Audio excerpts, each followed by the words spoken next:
അയ്യോ ലിസ്റ്റിനകത്ത് 8 പേരുണ്ട്, ഇവിടെ ആകെ 5 പേര്. ബാക്കിയുള്ളവരോട് दुकान में डैमेज बजट लेके बाहर सेल्स कर दिया. किसी ने मुझसे झूठ बोला, पता चला ना. Assalamualaikum guys, oke kembali lagi bersama Draft Movie Review. Piye kabar Ire? Terima kasih buat para penonton setia Draft Movie dimanapun kalian berada. Semoga kalian semua selalu sehat ya.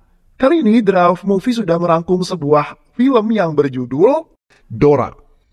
Bagaimana keseruan filmnya? Gak perlu banyak basa-basi lagi, ini dia alur ceritanya.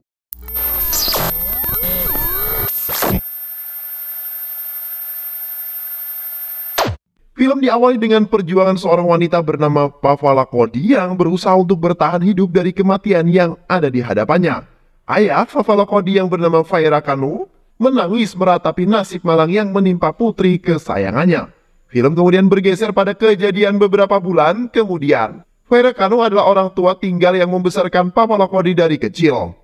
Mereka tinggal di rumah yang sederhana. Setiap harinya, Kanu selalu berjuang dengan sangat keras untuk menghidupi putri kesayangannya itu. Bahkan, segala permintaan Papa selalu dipenuhi oleh Kanu. Kanu melakukan hal itu karena takut pada Papa yang merupakan orang yang sangat temperamen. Papa selalu memarahi Kanu setiap kali dia merasa terganggu. Walaupun sifat Papa yang begitu, tapi dari lubuk hati yang terdalam, Kanu tetap menyayangi Papa. Suatu ketika, Kanu meminta Papa untuk segera menikah. Karena diketahui umur Papa memang sudah terbilang cukup untuk menikah. Kanu merayu Papa untuk berdoa di sebuah kuil milik keluarganya, berharap doa itu akan dikabulkan dan Papa bisa segera bertemu dengan jodoh tercintanya. Tapi usulan Kanu itu ditolak.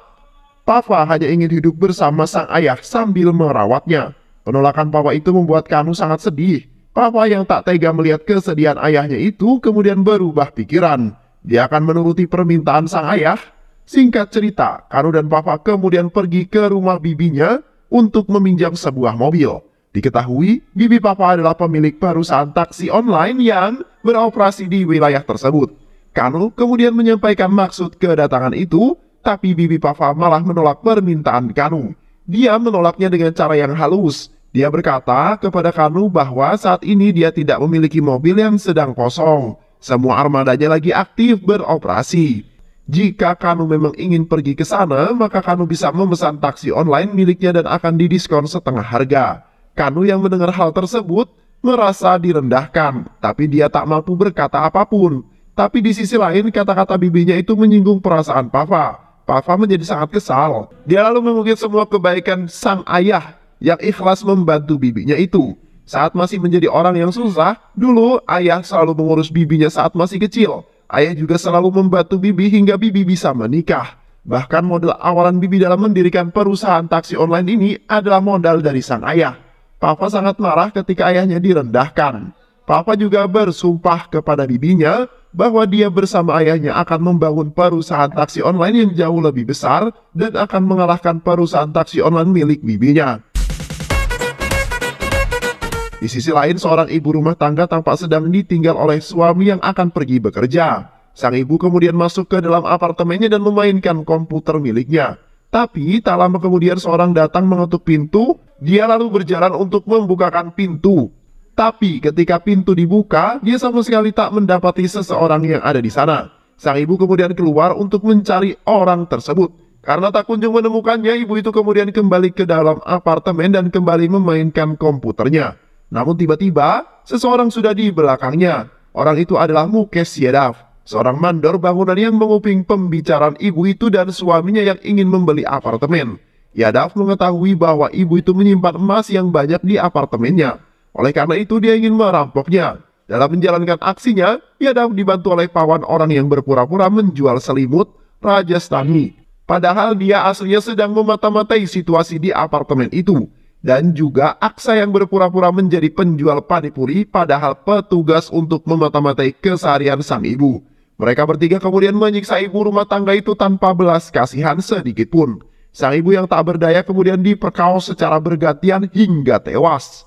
Mereka bertiga kemudian pergi sambil membawa emas dan barang-barang berharga lainnya. Keesokan harinya polisi datang ke apartemen itu menyelidiki kasus kematian ibu itu. seorang inspektur yang kita sebut saja sebagai Inspektur Prakas datang untuk menangani kasus ini. Dia melihat sekeliling apartemen itu dan menyimpulkan bahwa ini adalah kasus perampokan.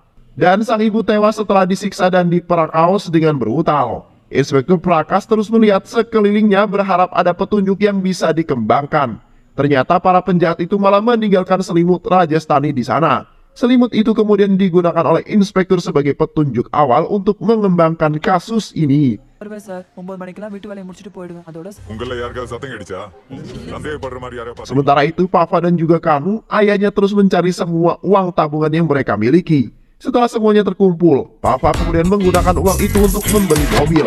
Mereka pergi ke sebuah showroom, tapi baru saja sampai, tiba-tiba jantung Papa berdetak dengan sangat kencang. Hal itu membuat Papa menjadi sangat pusing. Kanu yang mengkhawatirkan kondisi Papa berniat untuk mengajak Papa pulang terlebih dahulu.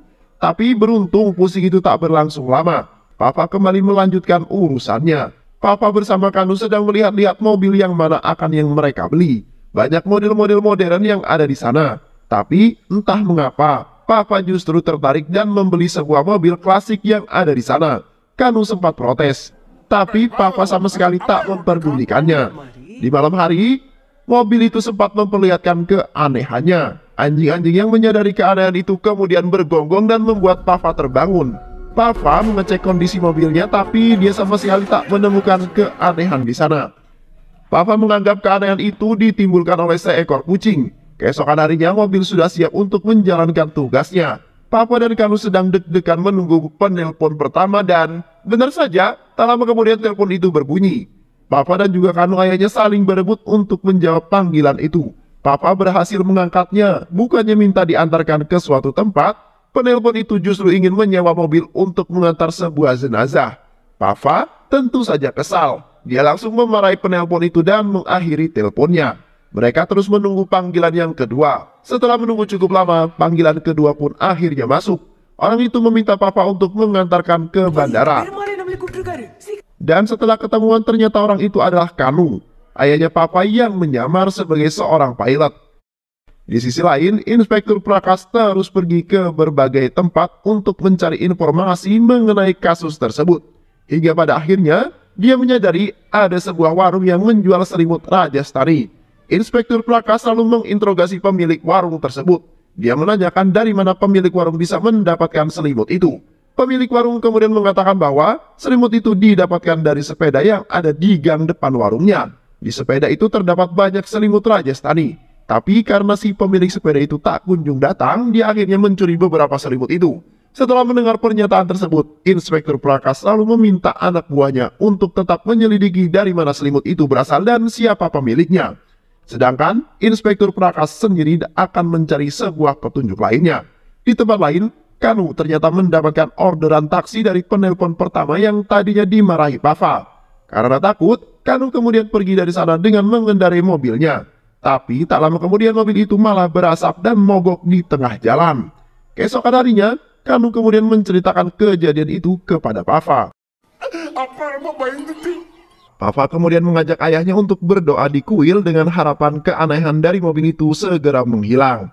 Mereka kemudian pergi ke sana, tapi di tengah jalan, seorang nenek pendeta kuil memperhatikan mereka.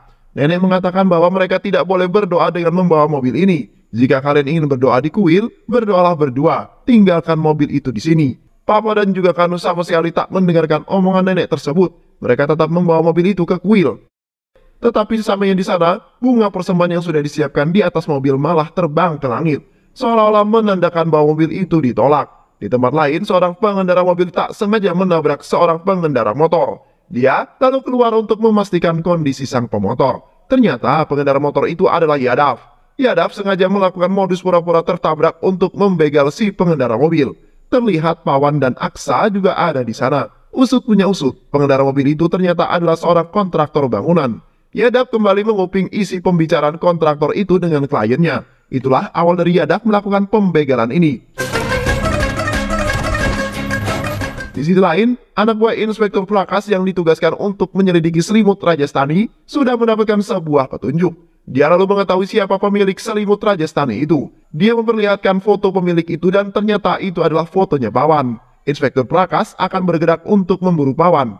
Keesokan harinya di rumah Kanu, Papa mendapati sebuah telepon masuk yang ternyata itu adalah telepon dari keluarga mempelai pria. Kanu menjodohkan Papa secara diam-diam. Papa mengetahui hal itu tentu saja marah. Tapi amarahnya menghilang ketika Kanu mengatakan bahwa dia ingin menyaksikan putri sematawayangnya menikah sebelum dirinya meninggoy. Papa seketika menuruti permintaan ayahnya itu. Dia akan menikah dengan syarat suaminya nanti harus tinggal di rumah ini dan mau merawat ayahnya. Singkat cerita, keluarga sang mempelai pria pun datang ke rumah Papa. Ternyata mereka adalah keluarga dari Inspektur Prakas. Ibu Prakas sangat terpesona dengan kecantikan dan keanggunan Papa. Dia lalu menghubungi Prakas untuk bisa segera datang menemui calon istrinya. Prakas yang sedang menjalankan tugasnya kemudian datang memenuhi panggilan ibunya. Sesampainya di sana, Prakas malah langsung memarahi Papa dengan mengatakan bahwa Papa adalah wanita kampungan yang tak pantas bersanding dengannya. Papa yang mendengar kata-kata itu tentu saja marah. Dia langsung membanting wadah yang ada di tangannya. Kemarahan Papa itu membuat keluarga Inspektur Prakas pergi dari sana. Beberapa hari kemudian, Papa mendapati sebuah telepon masuk. Ternyata sang penelpon memberikan pesanan kepada Papa agar dirinya bisa diantar ke Tilupati selama 20 hari. Papa kemudian menyewa seorang sopir yang akan menggantikan peran sang ayah. Sopir itu adalah pria bernama Anan. Saat Anan ingin pergi, dia meminta kunci mobilnya kepada Papa. Tapi ternyata kunci itu hilang dari tempatnya. Papa terus mencari kunci tersebut karena tak kunjung menemukannya. Papa kemudian memanggil seorang ahli duplikat kunci untuk segera menduplikat kunci mobilnya. Tapi orang tersebut gagal menduplikat kunci mobil Papa. Papa mulai panik, tapi tak lama kemudian Kanu menyerahkan kunci mobil yang telah disembunyikannya itu. Anan lalu mencoba untuk mengendarai mobil itu. Meski sudah dinyalakan dan gigi sudah dimasukkan, tapi mobil itu tak kunjung jalan ke depan. Tapi ketika Papa menyentuhnya, mobil itu tiba-tiba bisa melaju ke depan. Anan kemudian mengantar kliennya itu ke lokasi yang diinginkan. Awalnya Anan memang menguasai jalan mobil itu, tapi tak lama kemudian Anan kehilangan kendali atas mobilnya. Mobil itu bergerak dengan sendiri mengikuti sebuah sepeda yang sedang lewat. Ternyata orang yang sedang naik sepeda itu adalah Pawan. Salah satu dari 3 orang pelaku pembunuhan kejam terhadap 2 orang beberapa waktu yang lalu. Mobil itu mengikuti Pawan dengan terburu-buru hingga membuat Anan dan kliennya menjadi sangat ketakutan. Tapi tak lama kemudian Pawan telah menghilang dan mobil itu kehilangan jejak. Mobil itu terus berkeliling mencari keberadaan Pawan hingga pada akhirnya dia berhenti mendadak dan hampir terlibat kecelakaan. Anan yang sudah tak sanggup lagi mengemudikan mobil itu kemudian menghubungi Papa dan menceritakan semuanya. Anan dan kliennya pergi dari sana dan Papa diminta mengambil mobilnya sendiri. Papa kemudian datang ke lokasi mobil itu dan benar saja mobil itu masih dalam keadaan menyala. Papa kemudian mengendarai mobil itu untuk dibawa pulang. Tapi di tengah jalan, dia kehilangan kendali atas mobilnya. Mobilnya bergerak sendiri ketika dia melihat Pawan. Mobil itu terus mengikuti kemanapun Pawan pergi. Pawan yang menyadari bahwa dirinya diikuti, berusaha untuk lari menyelamatkan diri. Hingga sampai di sebuah terowongan. Papa yang mencoba mengambil alih langsung diikat. Papa kemudian melihat bayangan mobilnya yang ditembok sebagai seekor anjing. Bayangan anjing itu terus menggigit Pawan hingga tewas. Bahkan darah Pawan pun sampai muncrat ke kaca mobil tersebut.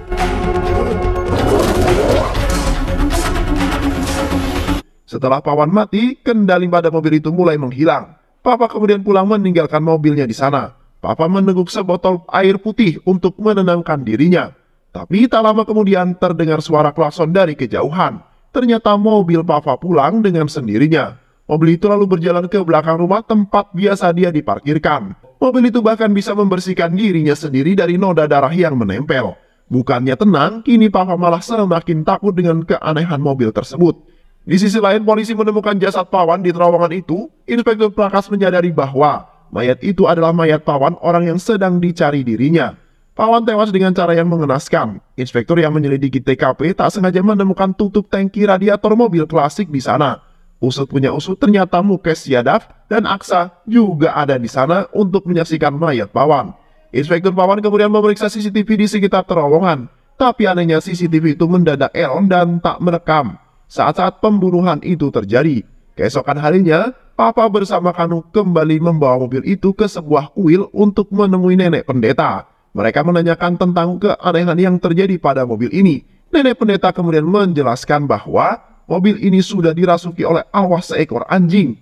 Tapi entah mengapa arwah ini justru terhubung dengan Papa. Dia tidak akan hilang sebelum Papa membantu arwah itu menyelesaikan masalahnya. Nenek pendeta itu kemudian memberikan koin yang sudah dijampe-jampe kepada Papa. Dia meminta agar koin itu Papa tempelkan di mobilnya. Koin itu akan menampung sang arwah ketika masalahnya sudah terselesaikan. Papa kemudian memberikan sesembahan bunga kepada mobil itu. Kanu yang masih tak percaya dengan kata-kata nenek pendeta itu mencoba untuk menghina sang mobil. Tapi sang mobil kemudian marah dan berniat untuk mencelakai Kanu. Papa yang sudah muak dengan semua ini kemudian menanyakan kemauan dari mobil tersebut. Mobil itu kemudian membuka pintunya dan mempersilahkan Papa untuk segera masuk. Mobil itu kemudian membawa Papa pergi ke suatu tempat. Ternyata mobil itu membawa Papa ke sebuah rumah kosong. Dan di saat Papa turun dari mobil tersebut, dia melihat seorang kakek yang bereaksi seolah-olah mengenali Papa dan juga mobilnya. Papa kemudian bertanya, apakah sang kakek mengenali dirinya dan mobil itu? Tentu saja aku mengenali kalian. Kakek itu kemudian menceritakan kepada Papa tentang kisah seekor anjing yang bernama Dora. Dora adalah seekor anjing yang ditemukan oleh cucunya yang bernama Arti. Kala itu, Dora adalah seekor anjing kecil. Arti menemukan Dora yang sedang terbaring tak berdaya di pinggir jalan. Arti kemudian merawat Dora hingga tumbuh besar. Mereka selalu menghabiskan waktu bersama. Dora menyayangi Arti seperti Arti menyayangi Dora. Ketika Arti sakit, maka Dora juga pasti akan sakit. Kemanapun Arti pergi, maka Dora pasti selalu ada bersama dirinya. Suatu malam kakek, Arti dan juga Dora sedang pergi mengendarai mobil klasik miliknya. Tapi di tengah jalan, mobil mereka dihentikan paksa oleh 3 orang pria yang ternyata adalah Mukes, Yadav, dan Pawan. Dan juga Aksa. Mereka bertiga merampok semua perhiasan dan barang-barang berharga milik kakek. Saat mereka akan pergi, salah satu dari 3 orang itu ternyata sange melihat kemulusan pahanya Arti. Mereka lalu menyiksa kakek. Kakek ditarik keluar dari dalam mobil dan dimasukkan ke dalam bagasi. Sedangkan Dora yang melawan, mereka lempar hingga membentur sebuah pohon. Salah satu dari mereka kemudian menangkap Arti dan memperkaosnya. Mereka saling bergantian memperkaos Arti secara brutal. Sementara itu Dora berhasil mengikuti mereka, walaupun dia harus berlari dengan kaki yang depannya sedang terluka. Ketika sudah merasa puas, mereka kemudian meninggalkan mobil tersebut. Mereka lari terpirit-pirit setelah mendengar sirine mobil polisi. Sementara itu Papa yang kebetulan sedang lewat di sana merasa curiga dan ada yang tidak beres dengan mobil tersebut. Papa kemudian menghentikan salah satu dari mereka yang mencoba kabur melarikan diri. Dan ternyata orang itu adalah Mukes Yadav. Mukes Yadav marah ketika Papa berani menghentikan dirinya. Dia kemudian mengambil sebuah patok yang tertancap di tanah dan memukulkan patok tersebut di posisi jantung Papa, yang membuat Papa seketika terjatuh dan tak sadarkan diri. Di rumah sakit, dokter mengatakan bahwa luka serius yang dialami oleh Arti menimbulkan trauma yang sangat mendalam. Trauma itu membuat otak Arti menjadi tidak berfungsi alias mati. Dokter kemudian menanyakan agar jantung Arti didonorkan saja kepada wanita kritis yang ada di sana. Ternyata Papa berada di rumah sakit yang sama dengan Arti. Akibat dari pukulan patok tersebut, membuat jantung Papa menjadi sobek dan terluka. Kakek Arti yang mendengarkan penjelasan dari dokter kemudian menyetujui agar jantung Arti didonorkan kepada Papa. Kakek dan Kanu, ayah Papa, hanya bisa duduk lesu, tak berdaya. Kanu berharap-harap cemas menanti kabar baik dari dokter. Tak lama kemudian, Dora juga datang ke rumah sakit tersebut. Kini, dokter sedang melakukan operasi transplantasi jantung Arti ke dalam tubuh Papa. Harap-harap cemas terlihat dari raut wajah Kanu. Setelah menunggu beberapa waktu, kabar baik pun datang ke telinga Kanu. Dokter menyampaikan operasi telah berhasil dilakukan dan saat itu Papa sedang dalam kondisi yang baik-baik saja. Walaupun begitu, dokter tetap berpesan kepada Kanu untuk tidak membuat Papa marah dan terganggu. Karena dokter takut hal-hal itu membahayakan jantung Papa dan bisa mengancam keselamatannya. Sementara itu, Kanu ternyata sama sekali tidak mengetahui siapa yang telah mendonorkan jantung itu. Dia bertanya kepada dokter, tapi dokter merahasiakannya. Kakek sengaja tak menulis laporannya karena dia tak ingin apa yang menimpa cucunya itu malah menjadi topik hangat bagi media dan menjadi konsumsi publik. Beberapa hari kemudian, jasad Arti sudah dikuburkan. Dora hanya bisa menangis di makam Arti. Semua kenangan yang bersama Arti selalu terbayang di ingatan Dora, termasuk momen-momen bahagia bersama Arti saat sedang di dalam mobil. Dora lalu berada di dalam mobil itu hingga akhirnya mati karena kelaparan. Arwah Dora masuk ke dalam mobil tersebut. Di sisi lain, kakek yang tak ingin kenangan buruk itu selalu ada di benaknya, kemudian memutuskan untuk menjual mobil klasik miliknya itu. Di sisi lain, roh Dora percaya semenjak jantung Arti berada dalam tubuh Papa, maka Arti selalu hidup di dirinya Papa. Itulah mengapa Dora memanfaatkan Papa yang ada di dalam ada jiwa Arti, untuk bersama-sama membalaskan dendam kematian Arti. Papa yang mendengarkan kisah tersebut hanya bisa menangis. Air matanya jatuh ke kaca mobil dan membuat Dora menghapus air matanya saat itu juga. Papa kemudian menceritakan kisah ini kepada Kanu, ayahnya. yang membuat Kanu juga ikut menangis. Di tempat lain, Inspektur Prakas sudah memiliki alamat pemilik tutup mobil radiator itu. Dia kemudian pergi ke rumah Papa dan diam-diam menyelinap masuk. Inspektur menyamakan tutup radiator itu ke mobilnya. Dia juga menyamakan jejak ban yang sudah difotonya, karena merasa yakin bahwa Papa adalah pelakunya. Inspektur Prakas kemudian menggeret paksa Papa ke kantor polisi. Inspektur memaksa Papa untuk mengakui perbuatannya. Dia melakukan Papa dengan sangat kasar, yang membuat Papa hanya bisa terus menangis. Tangisan Papa itu ternyata membuat atasan Inspektur Prakas datang. Dia menanyakan kepada Papa mengapa dia terus menangis. Papa kemudian menjelaskan bahwa Inspektur Prakas tiba-tiba saja menggeretku ke kantor polisi secara paksa. Dia juga memaksaku mengakui pembunuhan yang sama sekali tidak pernah kulakukan. Dia hanya bisa berasumsi bahwa aku adalah pelaku pembunuhan, cuma berdasarkan dari tutup mobil radiator dan jejak ban yang ada di fotonya. Dia tidak memiliki bukti yang kuat, apalagi jejak ban yang ada di fotonya itu berbeda dengan ban mobil yang kugunakan. Atasan Inspektur Prakas tentu saja marah mendengar hal tersebut. Tapi di tengah-tengah momen marahnya itu, Papa tiba-tiba berhenti menangis dan mengatakan kepada Inspektur Prakas bahwa dia adalah pelaku pembunuhannya. Papa kemudian kembali menangis untuk mencari simpati dari atasan Prakas. Dia juga mengancam akan melaporkan hal tindakan semena-menanya ke polisi ini kepada awak media. Atasan yang mulai panik akhirnya membebaskan Papa dari kantor polisi. Tapi sebelum pergi, Papa berbisik pada Inspektur Prakas bahwa dia akan segera menghabisi dua pelaku yang tersisa. Hentikan aku jika kamu memang bisa melakukannya, ujar Papa pergi dari sana. Papa terus memikirkan bagaimana cara dia bisa menemukan kedua pelaku yang tersisa. Setelah berpikir cukup lama, Papa kemudian pergi menemui Dora dan bertanya padanya. Tapi Dora tidak merespon pertanyaan Papa, karena Papa lupa bahwa Dora belum dihidupkan. Papa kemudian ke dalam mobil dan bertanya kepada Dora yang sudah dinyalakan. Dora, saat aku membelimu dulu, jantungku tiba-tiba saja berdetak dengan sangat kencang. Apakah itu artinya pelaku pembunuhan juga ada di sana? Dora lalu membenarkan pernyataan Papa tersebut dengan membunyikan klaksonnya. Papa kemudian menghubungi showroom tempat dia membeli mobil Dora. Papa meminta agar pihak showroom bisa memutarkan CCTV pada saat dia membeli Dora. CCTV kemudian diputar dan Dora diminta untuk menunjukkan siapa pelakunya. Saat rekaman menunjukkan seorang penjual panipuri lewat, Dora memberikan isyarat kepada Papa bahwa itu adalah pelakunya. Ternyata penjual panipuri yang lewat itu adalah Aksa. Papa kemudian pergi bersama Dora untuk mencari informasi tentang keberadaan Aksa. Semua penjual panipuri sudah ditanyakan, namun tidak ada satupun dari mereka yang mengenali ciri-ciri Aksa. Papa kemudian berhenti sejenak untuk memikirkan langkah selanjutnya. Tapi tiba-tiba Dora melihat Aksa yang sedang lewat bersama gerobak panipurinya. Dora tidak bisa mengejar Aksa karena kunci mobil berada di tangan Papa. Tapi ketika Papa masuk dan menyalakan Dora, Dora langsung bergegas pergi mengejar Aksa. Papa tidak mengetahui apa yang sedang terjadi, mengapa Dora tiba-tiba tergesa-gesa.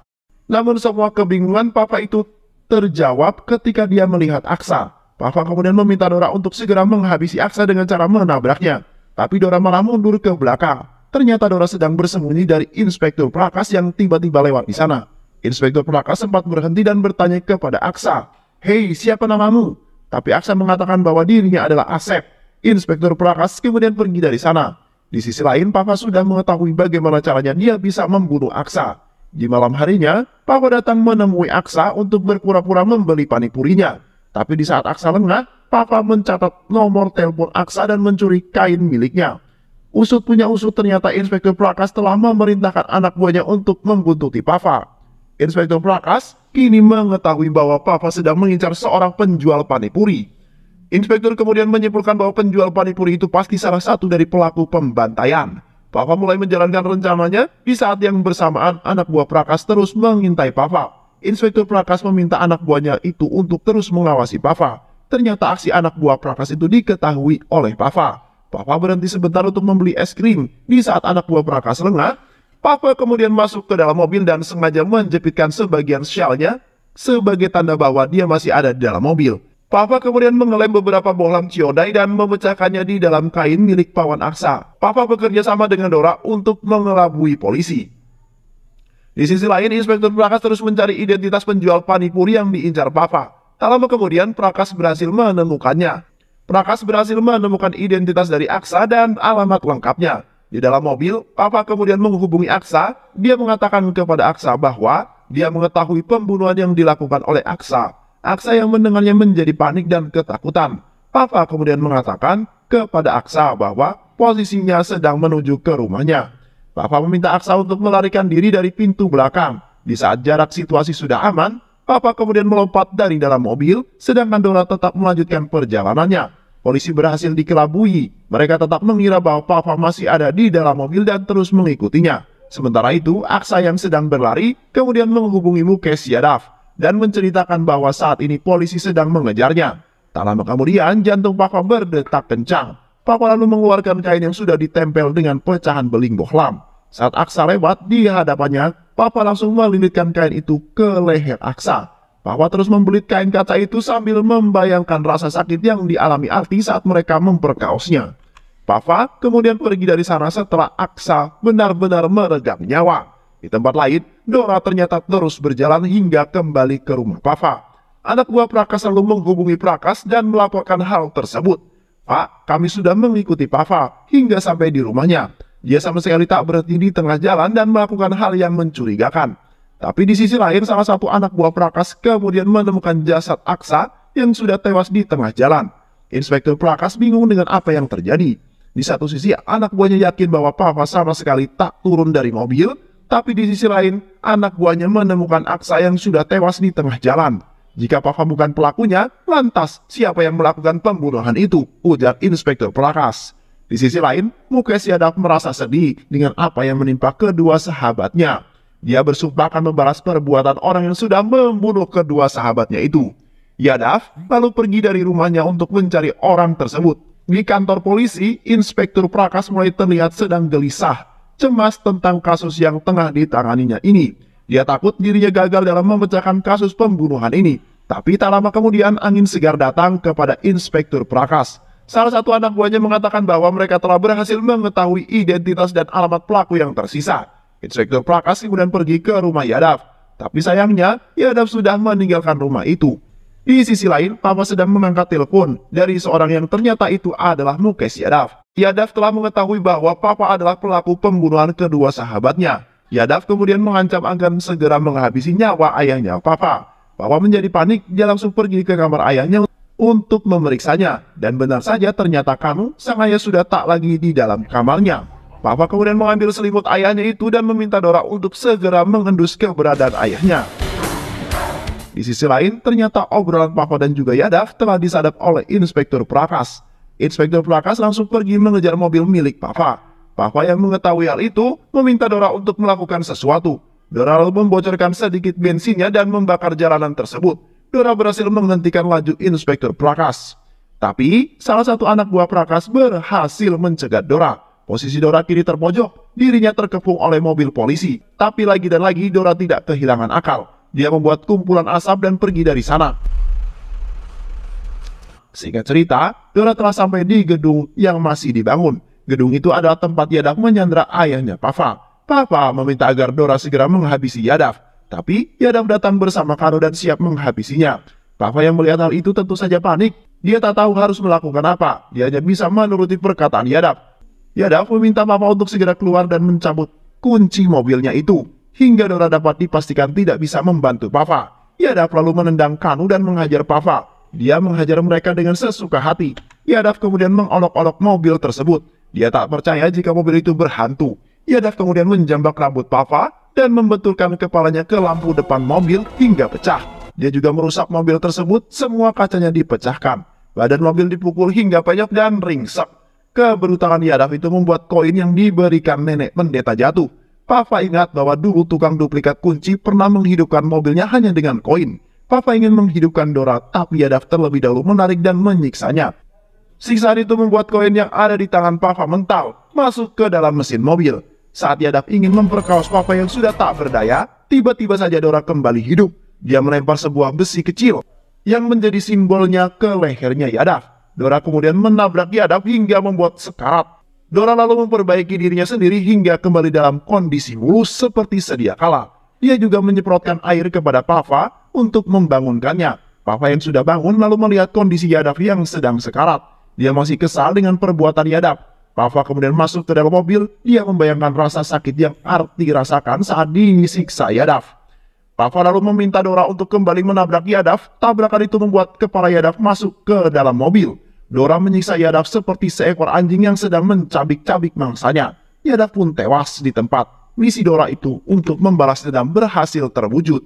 Dan film pun selesai. Terima kasih udah nonton video ini sampai akhir. Semoga kalian semua terhibur. Jangan lupa subscribe, like, comment, and share ya. Pisang habis dimakan Kunti. Kunti dilepas banyak maunya. Salam undur diri dari Draft Movie. Dan terima kasih buat penonton semuanya. Draft Movie pamit. Sehat selalu. Wassalamualaikum warahmatullahi wabarakatuh.